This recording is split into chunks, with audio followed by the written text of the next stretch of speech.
热咳呢是由于热引起的咳嗽。那么热从哪里来呢？一是外来的热，二是自身体内产生的热，所以就分外伤热咳和内伤热咳。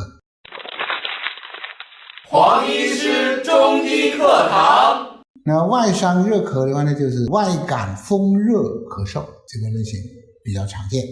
外感风热就是肺主皮毛，外来的风和热这两种异常气候侵袭了我们的体表，首先呢就侵犯我们的肺。当风热之邪犯肺了，就会引起肺气不宣，就是这样，呼吸不顺畅，就出现咳嗽了，这个叫风热咳嗽。